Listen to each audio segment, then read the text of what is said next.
Be very honest with me.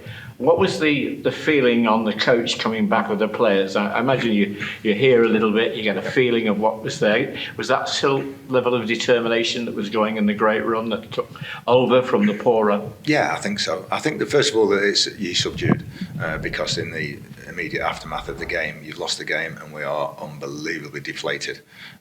However, as you get on the coach and as we think about it, we start straight away analysing, well, I certainly do, and we're talking, did we pick the right team? Did we pick the right formation? Did we play well? I think, yeah, with the subs, could we have done anything else? I don't think we could have done in that sort of game. And yes, we should have been a little bit more clinical. But in terms of the bigger picture, I thought everything was spot on from our preparation all the way through. And as I say, but then, you hear them a little bit more talking as the journey gets going.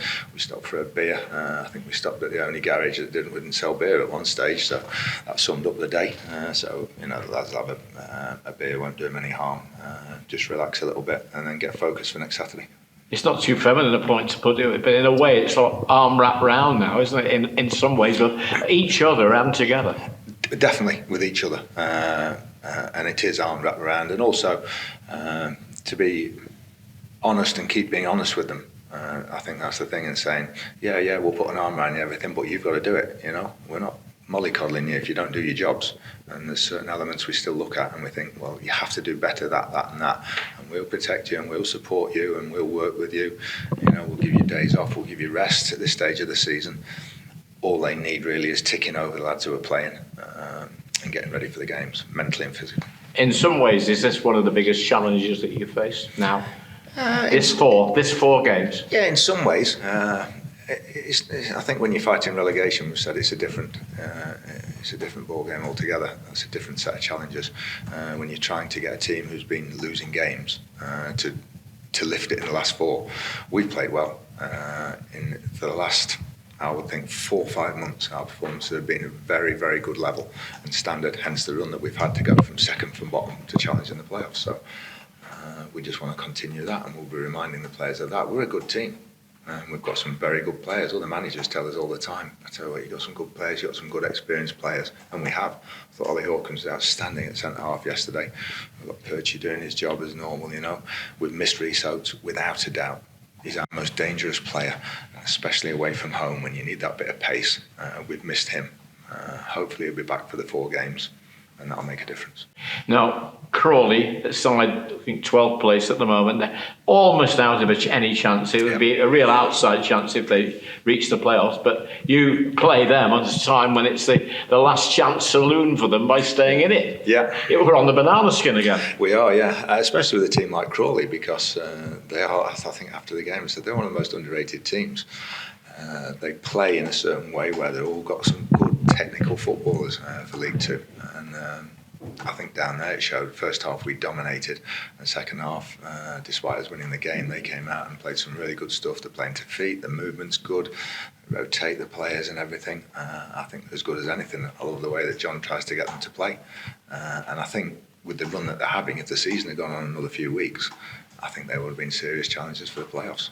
Now, you've got 2 at home in succession. Yep. I've got to put to you, this is the real chance of almost putting a tick box. We can at least make the playoff situation 6 points vital. It would be. I think going into it 4 might be a good return, but I think we're aiming for 6.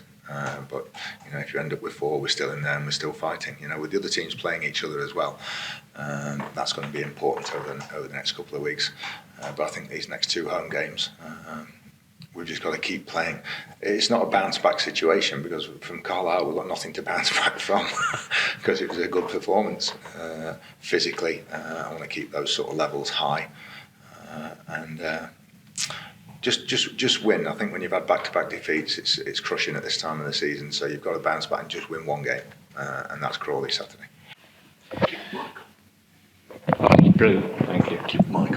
Obviously, every season referees want to get better, officials want to get better. Do you think the standards actually dip this year? Is this the worst season that you've seen? Yeah, I think there's a very strong argument to say that things aren't improving, and that the relationship between players, managers and coaches and officials is actually getting wider rather than narrowing. And I think that's a very concerning thing. I think the advent of VAR at the top level has further highlighted it. I think first of all, referees have an unbelievably difficult job. Everybody accepts that. But it's not the decisions or whatever mistakes they make, it's how they make them. It's like the same as a player. But when you're a VAR official, I think sitting in an office, detached from the crowd and everything, the emotion of the game, and you're showing freeze frames, you're showing slow motion, you're showing every angle, and you still get it wrong. And there's only one possible explanation for that. You don't know what you're looking at. There is no other explanation. And I think to actually have VAR introduced and still get decisions wrong has been quite enlightening, really. Yeah, we're talking about the decisions at Clough, but I mean, against Sutton, there was one where Ollie Hawkins almost had his shirt took off him in the box. There was one where the elbow in the face to Jordan Barry, which looked a straight red card from where I'm sat. All these little things, and I'd say I can compare, and you can get, and everybody can. Most teams play the same. I don't think we'll have had as many as us. And even in the two examples from Port Vale, we're challenging them. They've had two major decisions go in their favour. We've had major decisions go against us.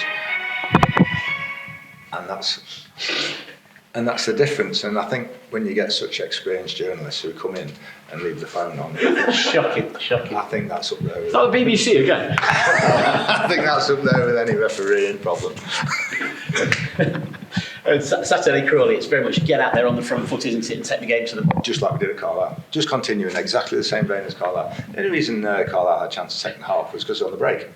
And we're chasing the game because we're 1-0 down, which we shouldn't be. We should be in control. We should be 1-0 ahead going in at the break, and we're in control of the game. In the first half, we controlled it totally and played some brilliant stuff away from home. Absolutely brilliant. So we have to take the big pluses out of the performance and everything, and ultimately we know exactly why we lost the game. Resets, 50-50 or better? 50-50, I would say. But we're getting to the stage where we're going to have to put him out there if it is those sorts of odds. But we'll be guided certainly by him, how he feels and everything. But we'll do everything we can to get him out there. George Lapsley definitely available, and we'll see how the COVID twins are, as we call them.